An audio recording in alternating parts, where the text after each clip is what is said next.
Normally this would be a video where I talk about any type of recipe or kind of like how I healed my gastritis journey, but I've actually been getting a ton of comments from you guys that I really just want to reply to, and just kind of having a chat about gastritis and about our bowels. That's literally what my whole channel is about. So we're going to talk about it. I have my computer right here and we're going to cover some of these topics. And really I'm just picking these from random. I get a lot of them that are the same, so I'm trying to like cover like big topics.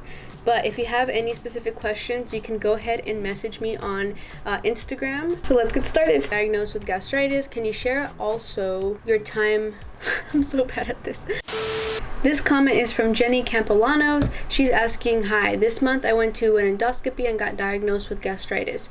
Can you share your time pattern of eating, like what time you eat breakfast, lunch, and dinner? So yes, that is a huge reason why I was able to heal my gastritis a little bit quicker, is by having sort of like a time and a schedule of eating. However, there's not like a set time that I would say, hey, like this is the time that you should be eating breakfast, lunch, and dinner. For everyone's different. Everyone's schedules and days are different. Some people work at night, some people work during the day. So I would say it's just a matter of how you feel and keeping that schedule up. So if I eat my breakfast around like 10-11 a.m., then I'm gonna try to eat my breakfast around 10-11 a.m. every single day for the 3 months that you're kind of like testing things out and trying to heal your gut. This is another interesting fact, is that for some reason there's something about these 2-3 months of healing that really help you out and can really just kind of reverse your symptoms. There was a lot of times where I would try things out for a month or maybe like half a month, and I would be like, okay, I'm gonna try to see if I can eat tomatoes again, if I can eat some type of citrus again. And when I did, it just everything went backwards and my symptoms came back. So always try to kind of keep that on your mind. It's like you're in a healing journey, so it's going to take you a couple of months to do so. Your stomach lining is so sensitive at this point that it just needs time to rest. So if you eat breakfast at 10-11 a.m., 9 a.m., 8 a.m., try to keep that up. But also the most important thing that I noticed for me was trying to eat consistently and trying to eat smaller portions, especially when you're first like getting those really bad symptoms. Try to eat smaller portions consistently and try to make them not your trigger foods, pretty much. So an example for breakfast would be some oatmeal with some bananas and a little bit of honey. If you want a little bit more protein, you can have a vegan type of protein powder mixed drink if you want. For lunch, I would have some type of meat, some type of veggie, and then some type of carb. So I would say the best thing to do is to have some type of chicken with not a lot of seasoning so it doesn't irritate your gut lining. For the vegetable, I would have some type of, maybe, I really like cauliflower for some reason when I was really trying to heal like through my journey, so some cauliflower. And for carbs, I would have some sweet potato, some potato, if that doesn't really bother your stomach too much. It does for me, but sweet potato is perfect. Rice is amazing. A really cool thing about white rice is that if you cook it and then the next day you microwave it, it creates these short chain fatty acids which really help your digestion and can provide that like good bacteria for your gut. This next one's not so much of a question, but something that I've seen come up a lot in my comments is a lot of people have been saying that zinc has been really helping them out, and I'm sure it has, because sometimes we're just kind of like depleted in zinc and magnesium. Magnesium is awesome for your gut because it relaxes your muscles. It really helps you out with that, and when some people take it, sometimes it really helps to ease the muscles, because sometimes your muscles, especially your gut, like it's so stressed, your stomach is so stressed, it needs something to relieve it, it needs something to relax it, and magnesium can be a really good supplement for that, as well as zinc. The next question is from Fast Ready, and he's asking, what does your diet look like? So similar to what I said earlier, is some type of protein, some type of veggie, and some type of carb, and occasionally I have some type of fat. There's nothing that like I'm against fat, it's just that's literally what I can think back on. It's like that's what I focus on, is like having enough veggies and having enough protein. The protein mainly because I work out and you want to keep that protein up and that muscle in your body. But for the veggies, I would say try to literally make a list of things that do not hurt your stomach and eat those veggies as much as possible. One of the best veggies for your gut is asparagus because it has a lot of prebiotics, and that is what probiotics feed off from. Wad's asking, hi, I have mild gastritis and I have low stomach acid. Can I take organic apple cider vinegar or not? I would say if you're just starting out and you're just getting these really heavy symptoms, don't. That's my opinion. I'm not giving any type of medical advice in here. I'm just giving you like from what I know. What I did when I found out that I had low stomach acid is I started taking the supplement betaine HCl, which is just hydrochloric acid. The great thing about this supplement is that it just helps with your digestion. It helps you break down these foods. I'll link the supplement down below, but what I did is I pretty much just started taking it in very small doses, and little by little I started taking it consistently, like daily, and I started trying to measure how I feel, and if it seemed like it was burning a little too much or it made my stomach burn a little too much, I just would stop and I would go back to my previous dose. The first day I literally cut the pill in half and I take it in between my meal for one meal and I see how I feel. But I would not do more than 3, because at that point you could probably have too much stomach acid and that can cause like another aggravation on your gut. But that's one thing that really helped me out is when I first got gastritis, I started eating as like stripped down as possible, like no fried things, no really super seasoned things. I ate very, very basic, like a low FODMAP type of diet. After a couple weeks or so, that's when I was able to introduce the betaine HCl. The next question is by Jose Garigui. He says, did any of you have left rib fullness just affecting from the left side? So I think what he's talking about is like the sensation on the left side, which is where your stomach is, and you do feel a fullness, and it's literally just the gas in your stomach. It's inflammation, that's what it is. Also, going back to the whole diet thing, if you're not eating on a set schedule and you're like starving yourself, or you're really hungry and you're just like, you have these long periods of times that you're not eating, there could be a sign of fullness, because there's this gas that really builds up in your stomach if you're not like eating consistently. Also, a really, really important thing is don't eat too many sugars, because what's really interesting about like sugars, especially sugars in candy, sugars in like very like artificial like drinks, that sugar can actually feed the bad bacteria in your stomach, which can make things even worse. The next question is from Angel Fabian. He's asking, did you have an endoscopy done in order to find out if you had gastritis? Do you take any acid reducer pills? So I did have an endoscopy done. I had it done almost like over a year ago, like a year and like 2 months ago or so. At the time, they actually found nothing, which is crazy, because like all they found was like a little bit of irritation on my stomach, and that's pretty much it. And it was kind of upsetting, I'm not gonna lie, because I really thought that I was going to be able to find something from this and to just be able to heal it right away, which I didn't, because literally right after the endoscopy, I got a call and they were like, the doctor, they were like, okay, you need to keep taking your omeprazole, which I hadn't been taking it for a long time, and I think that's the reason why it was starting to go away. So no, I haven't been taking any omeprazole or acid reducers unless I'm feeling like it's just a horrible trigger day and it's just like I need to take some type of like Pepto-Bismol. I'll take it. God's Grace is asking, I get a lot of gas at night in the middle of the night. I just keep passing gas multiple times in bed. Does anyone get this? Yes, I did. And sometimes I still do, but it all depends on what you eat.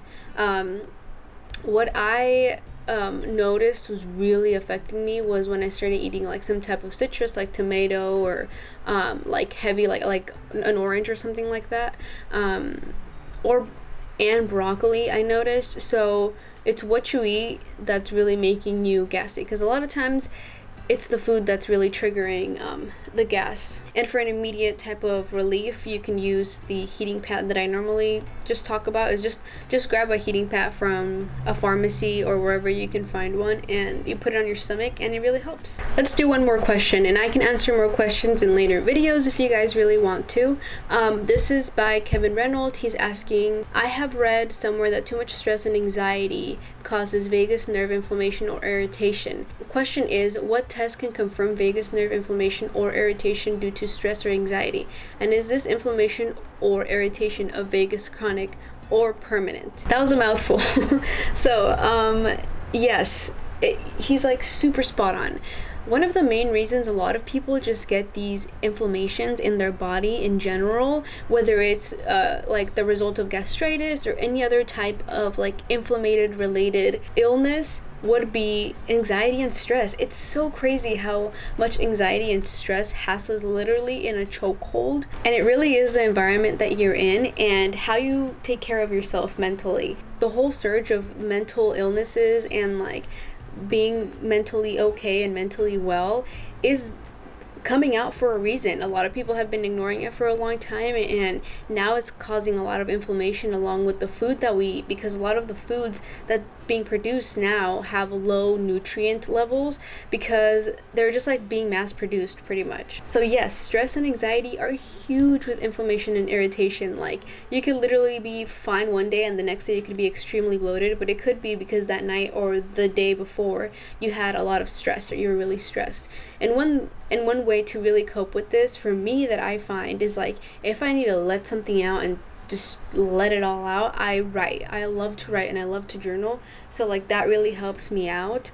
I also like to listen to affirmations, but what I understand from a lot of people is like affirmations and like stuff like that just doesn't get to people, which I get it, you know, like some things don't get to me that way, like, you know, they don't ease me and they don't relax me.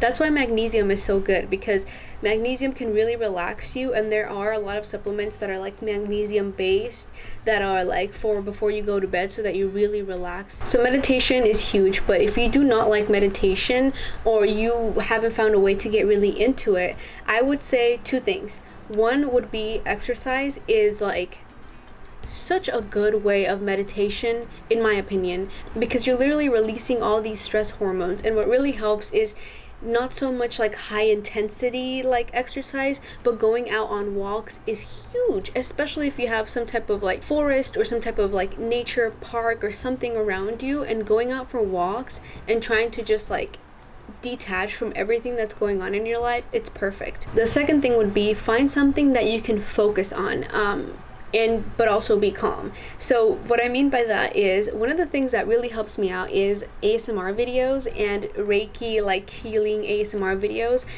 They could be very woo-woo to some people, which I understand, but they allow me to focus on something else that is not what I'm worried about. So when I'm watching these videos, and I can show you guys some examples of these like videos that I've been watching, it's like I focus so much on what the person is saying and like how they're like moving their hands and tapping on things and doing all these things, that I literally forget about what I was worried about, and it really just calms me down and it brings me kind of like to a more like leveled state. So I would say that's a really good way to release some stress and some anxiety, and just talking about it to people. Communication is huge, and it's something that we don't do as much because we're always on our phones.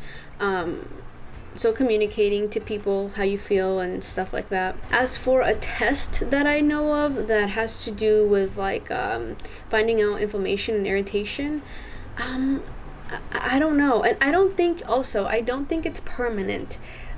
If you a lot of times, if you reduce that stress and that worry, a lot of times the inflammation in your body just releases. And what's really interesting is that stress, it doesn't only like, you don't only feel it in your shoulders or your jaw or wherever you feel it, you also feel it in your stomach. You also have it in your stomach. A lot of people don't necessarily feel it, but you can stress that muscle a lot. I'm gonna leave a resource down below for you guys, but there are these massages that you can do on your stomach. They're kind of like hiatal hernia type of massages that you can do on your stomach that really help you kind of like ease that muscle, ease your like stomach. But I would say that releasing stress and healing your mental health is king.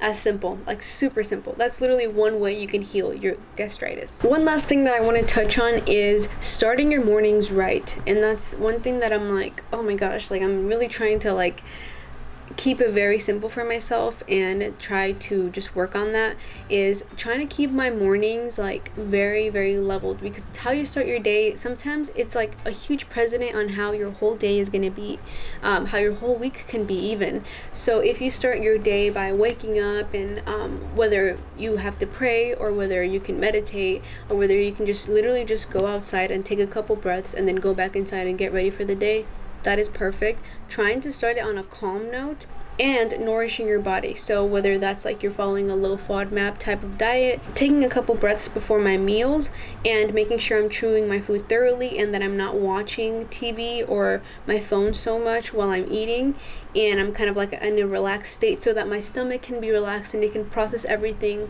perfectly. With that said, thank you guys so much for watching this video. I hope that answered some of your questions. I know some of you guys are talking to each other, so that's amazing, and this is kind of like building a community, which is literally perfect, and it's just what I wanted. Someone kind of like a talking board of people just bouncing ideas and experiences off of each other. So thank you guys for watching once again. Don't forget to like, comment, and subscribe.